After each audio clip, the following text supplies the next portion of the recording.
Apa mereka yang mengkritik itu benar-benar nyata iqra'hu fi syahrin, kemudian mereka itu khatam tiap bulan? Kan tidak juga. Dan ternyata Sayyidina Utsman itu setiap malam khatam. Ini sesuatu yang mungkin nalar kita tidak sampai, tapi sudahlah, kita percaya saja. Terus Nabi ngendikan iqra'hu fi syahrin sampai iqra'hu fi sab'in, sampai ada riwayat iqra'hu fi salasin. Sudah 3 hari khatam sekali itu sudah kebanyakan. Apalagi 1 hari khatam sekali. Itu kemudian dipakai kelompok tertentu untuk mengkritik tradisi NU yang 1 hari khatam. Makanya ketika ada kitab Al-Fusunul Hamidiyah, hukum adat ini telah membodohkan kita lama sekali, sehingga Anda tidak bisa percaya kudrah tamah. Orang-orang ahli Quran itu sudah ke makom itu. Kalau kita tidak berlatih, maka ilmu ini akan hilang. Assalamualaikum warahmatullahi wabarakatuh. Alhamdulillahirabbil alamin, wassalatu wassalamu ala asyrofil mursalin sayyidina maulana Muhammadin wa ala alihi washabbihi ajmain. Amma ba'du. Teng ngarsa keluarga besar Mbah Ahmad Minan Abdullah ingkang kula hormati, khususipun Nyai Umi Maftuhah sedanten keluarga Gus Atta, ing ngarsa para kiai, khusus wonten Kiai Ulil Albab Arwani, wonten Mbah kawula Kiai Muat, wonten Ndek Rozin Gus Nazif, wonten Kiai Mujib, teng ngarsa para habaib ingkang kula hormati. Kula mun niat boten guyon, ternyata Pak Muat guyon terus kula. Tapi insyaallah kula boten guyon niku. Kula niku pun gayane lungguh kursi tapi sajane boten gayane mriki dikongkon ngoten. Terus kula niku terkenal kiai sing ora kena diundang kecuali pernah sepuh. Ternyata pernah sepuh niku kathah. Terus termasuk Mas Nadif pun ngerasa sepuh. Iku nak mboten dituruti ngerahno banser. Ribet nih kalau itu. Kalau badhe matur jauh sederengipun Mbah kawula Ki Mu'at Thahir. Beliau itu mbah kula saking lasem nggih saking kajen. Terus kula cerita sekedap, buyut kula kandung namine Hafsah niku gadah putri Sofiyah niku dugi kula. Adikipun Sofiyah Badiah niku dados ibukipun Kiai Sahal. Wonten malih Kiai Zubaidi dados Mbah Afif, Mbah Ahmad. Terus Hafsah niku binti Maksum bin Soleh bin Asnawi Sepuh. Asnawi Sepuh niku saking Mbah Jiroh mriki, terus Mbah Alfiyah dugi Mbah Mutamakin. Terus dawuhe Pak Muat, kula tesih gadah channel. Tapi bate nggih boten pati banter, kula niku waris wedok dadi banter Mbah Muat. Tapi nak kula kliru niku pantes waris wedok. Nak waris lanang niku ketoke ora pati pantes. Terus niki kula cerita ya. Di antara khazanah sing kula waos, dan itu jauh sebelum kula pireng cerita Mbah Minan, kula nggih sering diceritani bapak kawula. Bapak riyen badhe khatam saking buyut Zubaidi, khatam teng mriki ngaos Mbah Dola. Niku banyak ulama sing gadah tradisi kados Mbah Minan. Teng kitab Umul Barohin ini diterangaken Nabi Musa sausé kepanggih pangeran. Niku nak ketemu suarane tiyang niku pengin ditutupi. Wong bar krungu suarane pangeran, terus krungu suarane manusa. Niku pusing. Terus Mbah Minan niku biasa terus Quran terus bocah bakas panen niku kan pusing. Buat cerita corona niku ya pusing. Terus biasa asik mbek pangeran terus itu mesti istilahnya billah, nyamannya dengan Allah. Di Indonesia niku kathah sing ngoten. Sing masyhur nggih Mbah Dimyati Pandeglang. Wonten alhamdulillah wonten Mbah Minan.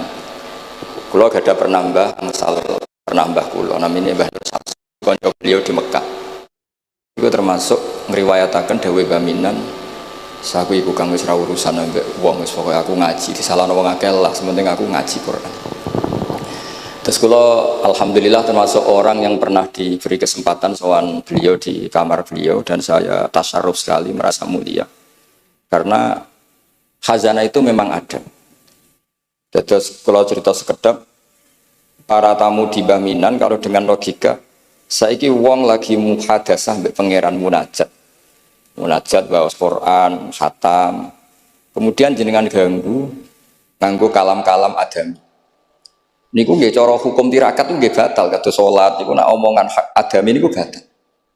Dados kathah orang-orang yang punya pilihan seperti itu, wahsyah, merasa ndak nyaman dengan makhluk. Ketika kula bahasakan mendengar suara Tuhan, itu tentu ini menjadi masalah dalam kitab tauhid karena laisa fi harfin wala sautin.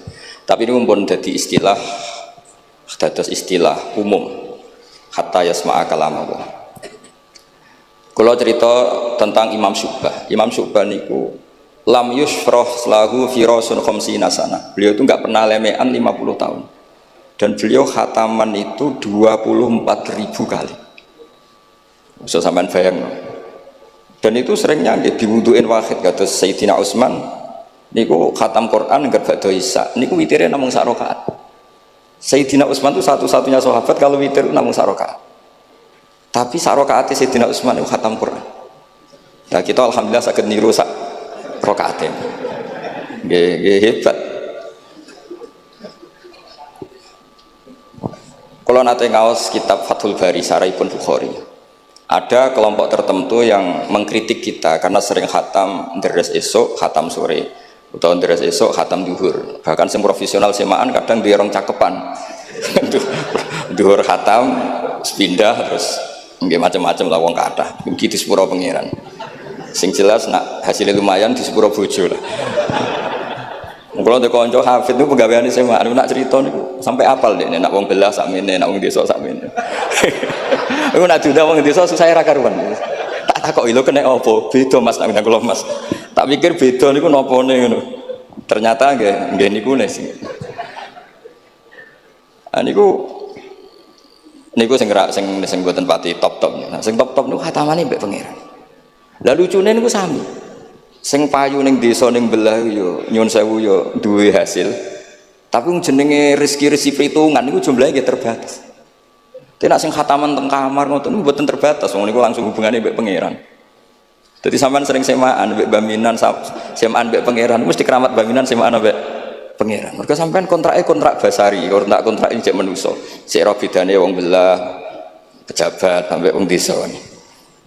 Kanca kula sakniki mboten purun semaan, gara-gara krungu debate. Niki kisah nyata.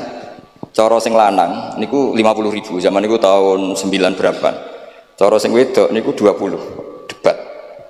Debat terus dipadakno. Wong macul wae mau 20.000. Pemenah iki semaan ning jero omah, dadi 20 wis cukup. Gara-gara krungu debate niku terus mboten nate purun diundang napa? Semaan. Niki cerita. Tapi ilmu yang saya dapatkan dari bapak saking Badullah niku dawuh Badullah. Kena kepengen semaan diundang wong ikhlas itu gampang Nur. Kowe sering deres. Jadi nak diundang wong anggap ae derese pindah tempat. Nah, tapi nak sampean ra tau ngaji khatam, jebule nak diundang semaan khatam, nak ning omah ra khataman, berarti orderan sampean. Jadi iki solusi bagi kanca-kanca hafid sing wedi dosa, nak sing mboten wedi nggih monggo terusno mawon. Niku carane niku nggih tetep teng dalem nggih khataman, mungkin nak diundang berarti khatamane pindah tempat. Tapi nak sampean ra tau ning omah khataman, kok nak diundang khataman, ya berarti order. Niki mboten nyindir, niki menata niat nih, cerita-cerita nata niat.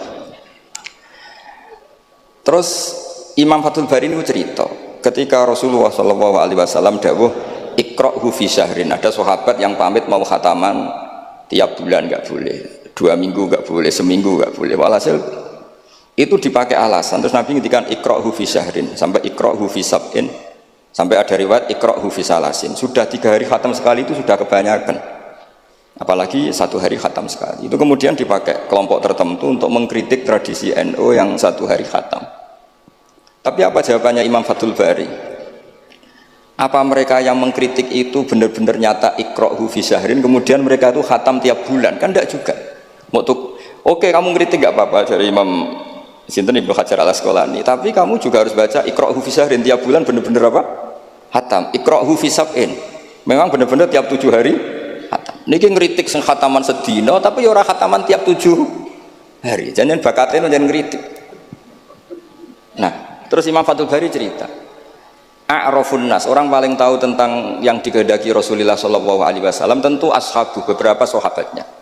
Dan ternyata Sayyidina Utsman itu setiap malam khatam. Artinya apa? Tiap hari beliau khatam. Masa Sayyidina Utsman nggak tahu hadis itu?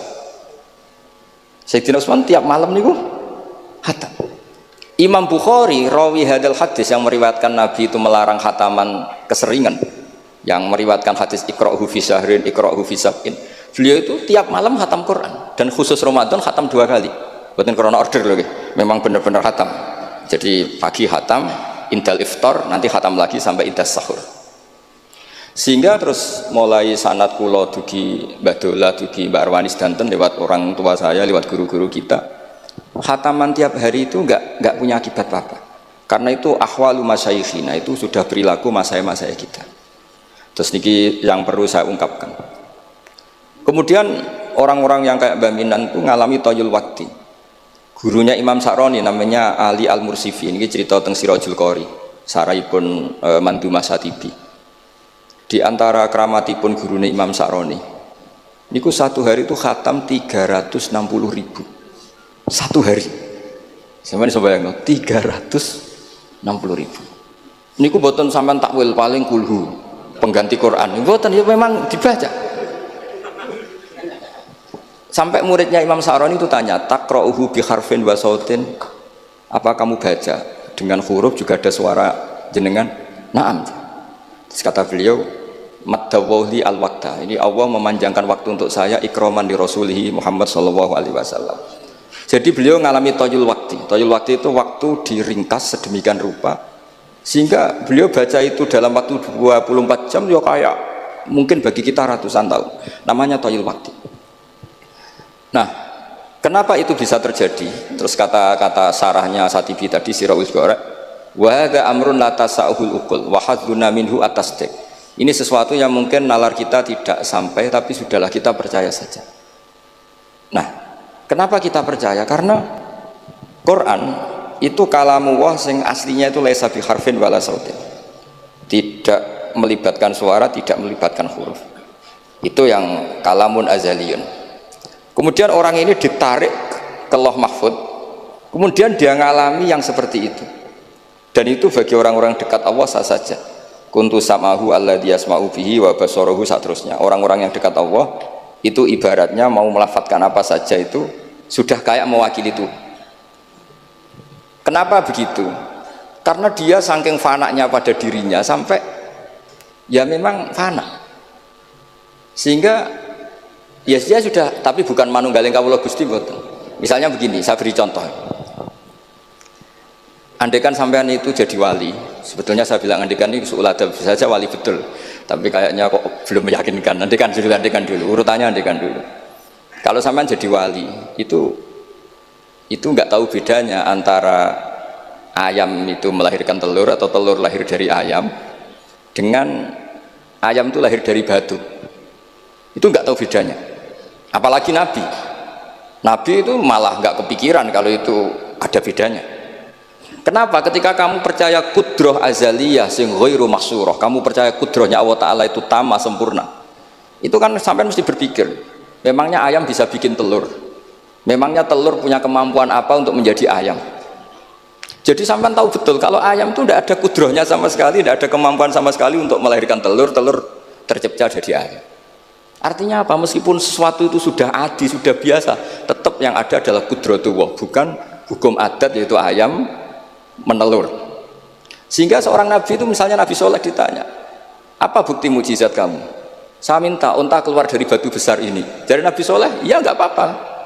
Karena beliau itu tahu betul ketika unta lahir dari unta, itu memangnya unta bisa apa? Memangnya unta iso gawe unta, ayam iso gawe telur. Semua itu ada kudroh azaliyah, ada kudrohnya Allah. Nah wali dan apalagi nabi itu tahu betul itu.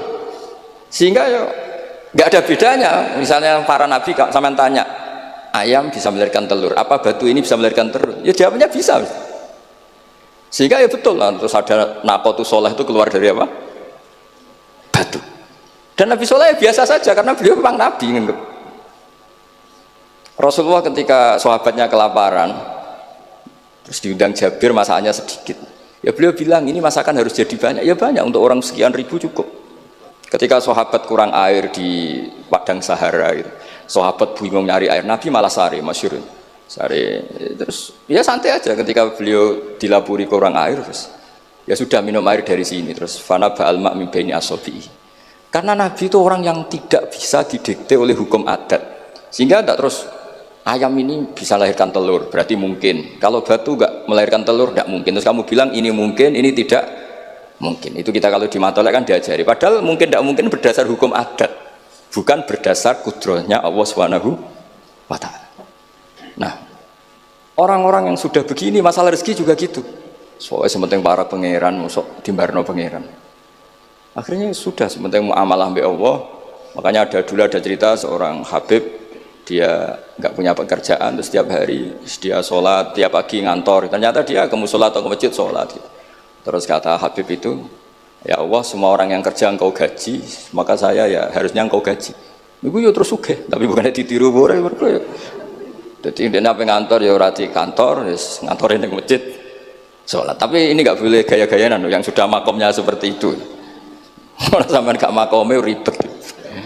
Tapi ini cerita ya, kalau tak belajar Quran. Sehingga para nabi itu enggak kepikiran, misalnya Nabi Ibrahim itu enggak kepikiran kalau api itu bisa membakar karena beliau tahu api apa punya ikhtiar, api apa punya irodah, punya kehendak. Api apa punya cara yang diinginkan api itu untuk membakar saya kan tidak juga, dia benda mati. Pasti itu murtangan Allah. Sehingga ketika beliau mau dibakar ya santai aja. Beliau nggak tahu bedanya di sana sama di sini. Semua nabi itu begitu. Ma kunta tadrimal kitab walal iman. Makanya semua nabi itu rata-rata umi itu ya pokoknya sudah begitu. Makanya disuruh berdoa ya nggak mau. Kata malaikat Jibril, saya Jibril untuk nolong kamu. Tidak, saya tidak butuh kamu. Maksudnya kamu ngomong, nanti tak sampaikan ke Allah. Allah itu sudah tahu tanpa kamu. Hasbi min su'ali ilmuhu bihali. Itu Nabi. Nah, Rasulullah Muhammad SAW juga sama. Ketika mau perang Badar, itu kan musuhnya itu 1000 lah kira-kira gitu. Sahabat itu 300. Terkenalnya 313 sama dengan Ashabi apa itu? Talut itu. Apa itu? Waqatala apa Daud, Ashabi Daud itu. Itu Nabi ya santai saja. Padahal itu pedang satu dipakai orang 10. Sampai bisa bayangkan perang pedangnya gentinan. Tidak bisa kan? Tapi Nabi karena diutus Allah ya jalan saja. Ya santai. Karena bagi Nabi itu nanti ada kudratullah. Betul. Ternyata perang musuhnya 1000, musuh 300, yang satu perlengkapan lengkap, yang satu gentenan pedang. Perang yus. Pas dibaca sik nyilep pedangnya kalau musuh kan yur gak iso bayang. Singkat cerita terus masyhur itu Nabi terus berdoa. Ya Allahumma Allahumma intuhlik hadil isobat alam tu'bad ba'dal yaum. Walhasil terus ada pertolongan dari Allah. Artinya Nabi nganggep ini gak penting 300 apa 100. Orang menang itu ya karena bi kudratillah. Begitu juga di perang Khandaq sehingga Nabi itu pernah minta kakinya kambing. Kaki yang depan namanya dirok. Dirok itu 2 kan, namanya kaki depan itu dirok. Coba ambilkan dirok itu, ini ada tamu, diambilkan. Terus diambilkan lagi, ambilkan lagi 1, diambilkan. Terus ambilkan lagi. Bukankah kambing diroknya hanya 2 ya Rasulullah? Andai kan kamu langsung ngambil, pasti tetap jumlah itu ada. Karena ketika Nabi ngendikan ini jadi konstitusi. Jadi kemana malaikat kudu melok ribet Nabi ngendikan. Ya masyhur kan Nabi khutbah. Padahal pas musim kemarau nggak mungkin hujan cara hukum adat. Ya Rasulullah khutbah cuk suwi-suwi niki wong bingung perkara ana udan. Pun pokoke niki bingung halakatil amal mergo gak ana udan. Niku Nabi langsung ngendikan udan. Bareng udan minggu berikutnya wong kebanjiran sakniki mboten rusak krana kemarau tapi krana banjir. Niku Nabi menghentikan Allahumma hawalena wala ini langsung mari. Artinya Nabi itu nggak bisa didikte terus. Ini secara ilmu falak ini nggak musim hujan. Akhirnya saya kan perhitungan, gelem istisqa sak usih didelok wis musim dari istisqa. Kalau di konco kiai ahli falak, ini kon istisqa ora gelem. Tak takoki kena apa? Tak hitung jek suwe kesudan iki. Engko ora ketara ra mandine, dadi dekne ngenteni. Wis, yo ono kiai rontok politik ngoten yo. Tangan-tangan yo bener, timbang terkenal ngobos kan nurono reputasi dadi. Iku yo. Tapi kalau Nabi itu ndak. Nabi itu makun tadrimal kitab walal iman. Karena kalau kita sudah makom itu nggak bisa didikte oleh al-ahkam al-adiyah. Nah pitik mulai rondok dari pitik. Makanya ketika ini kitab Al-Husnul Hamidiyah, hukum adat ini telah membodohkan kita lama sekali sehingga Anda tidak bisa percaya kudroh tamah. Dan ini kaitannya hormat baminan ini nanti tentang Quran. Nanti jenengan melihat mukjizat terus gampang selain. Terus kata Imam Al-Husnul Hamidiyah ngendikan umpama klungsu itu biji asem nih. Andai kan tidak pernah terjadi klungsu itu jadi asam yang besar, kemudian buah, kemudian macam-macam lah, ditabrak truk nanti yo masalah tenan. Terus itu nggak pernah terjadi. Terus akhbaru kamu birun, terus kamu diberi cerita orang ini klungsu ini bisa jadi pohon besar sekali suatu saat. Kamu pasti tidak percaya. Oh ini mohal, masa barang kecil jadi besar. Berhubung sering terjadi, terus Anda bilang mungkin. Tapi pertanyaannya loh, ketika mungkin itu kamu kan nggak ikut bikin. Loh namanya mungkin tidak mungkin kan kamu harus punya otoritas ikut bikin. Kamu kan nggak ikut bikin, kok bilang ini mungkin, yang ini tidak mungkin. Ketika itu sering jadi pohon besar, Anda pun tidak berkontribusi kan? Kontribusinya siapa coba? Allah Subhanahu wa Ta'ala. Nah di sini terus para wali itu sudah mengabaikan itu semua. Jadi ya Nabi kalau mau mi'raj ya sudah terbang saja. Kayak Abdul Qadir Jilani kalau mau tawaf ya tawaf saja. Padahal beliau di Baghdad. Imam Nawawi itu di Damaskus. Tiap malam itu tawaf. Padahal penerbangan 3 jam. Karena beliau gak roh beda nih. Ki adoh iku parku. Mbak Mutamakin kepengen teng Mekah ya teng Mekah mawon. Ra usah antri haji, paspore diurus. Kondo Mas Nadi kon kondo menak niku mboten usah ngoten. Mboten usah ngoten. Niki cerita wali itu mboten. Artinya nah, orang-orang ahli Quran itu sudah ke makom itu. Sehingga ya coba warai, nak tengok-tengok ning omah terus rezekine piye ya coba warai ngono kok dadi goblok malah niki pun makomnya seperti itu. Dan kita harus berlatih. Kalau kita tidak berlatih maka ilmu ini akan hilang. Ya itu tadi, terus kita didikte hukum adat, seakan-akan hukum adat ini memenjarakan kita, memasung kita, kemudian kita sampai nanti ada mukjizat, Naqatu Soleh keluar dari As-Sokhrah, dari batu besar kita janggal, Nabi Ibrahim dibakar oleh api, kita apa? Janggal. Sebetulnya itu kalau pakai, makanya di Matolek, di semua pondok diajarkan ada mohal akli, ada mohal apa? Adi. Kalau mohal adi itu ya sebetulnya tidak mohal, cuma secara adat itu jarang apa terjadi. Tapi kita harus mulai berpikir, dilatih. Ketika telur jadi ayam, memangnya dia punya ikhtiar kan enggak? Tetap di situ ada kudratu. Nah kalau sama-sama kudratu, bedanya apa? Telur keluar dari ayam sama telur keluar dari batu. Kan sama-sama yang menentukan adalah Nah di sini ini latihan tauhid. Terus yang terakhir untuk sering baca Quran secara fasih, secara benar, secara apa? Ini saya cerita min haisul makna ya. Itu sesuatu itu dikembalikan pada yang punya. Saya beri contoh ya. Kalau sampean saya tanya, mic ini kan dari besi, sama ini masker dari kertas, dari kain. Ini kuat mana? Pasti sampean menjawab kuat mic, karena ini materinya dari apa? Besi. Tapi Anda salah. Artinya salah itu, ya sebenarnya itu cerdas tapi lagi setengah. Yang benar adalah, ya terserah jenengan Gus jenengan yang megang. Bisa saja ini masker tak rencanakan, tak awetkan, tak simpen, tak museumkan. Saya punya rencana menghancurkan mic ini. Berarti nanti awet mana? Dinosaurus itu konstruksinya lebih kuat, tapi Allah menghendaki habis. Pitik sing ngono isak nganti saiki. Nah, kira-kira seperti itulah hukum Allah. Karena agama itu apa? Jadi ya mambiati malakutu kulli syai'. Agama itu berkeyakinan kalau ya terserah yang punya. Jadi kalau di depan agama, kamu tidak bisa bilang ini lebih kuat dibanding ini, tidak bisa. Tetap terserah yang punya. Jadi kalau jenengan cerdas betul ditanya, mic ini sama masker kuat mana? Terserah jenengan. Atau kalau enggak, wallahu a'lam. Karena memang, iya apa artinya ini lebih kuat, tapi saya punya rencana menghancurkan. Tapi ini lemah, tapi aku punya rencana tak awetkan. Nah, seperti itu harus dilatih supaya kita terbiasa iman itu bil bayyinah dengan argumen-argumen yang kuat. Karena memang syaratnya iman menurut banyak ulama ya lam yakunil ladzina kafaru min ahlil kitab wal musyrikin namun faqina hatta ta'tiyahumul bayyinah.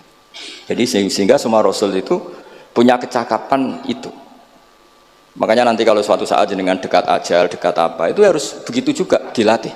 Ketika saya hidup ya tidak bisa mengatur kehidupan saya, cara kerja jantung, cara kerja organ tubuh kita. Sebenarnya kita hidup kan hidup saja, kita tidak tahu kenapa hidup. Tapi sawangannya nak wis mangan menjaga kehidupan. Sawangannya nak berobat menjaga apa? Kesehatan. Tapi kita bisa apa di depan kudratullah? Jadi harus dilatih terus.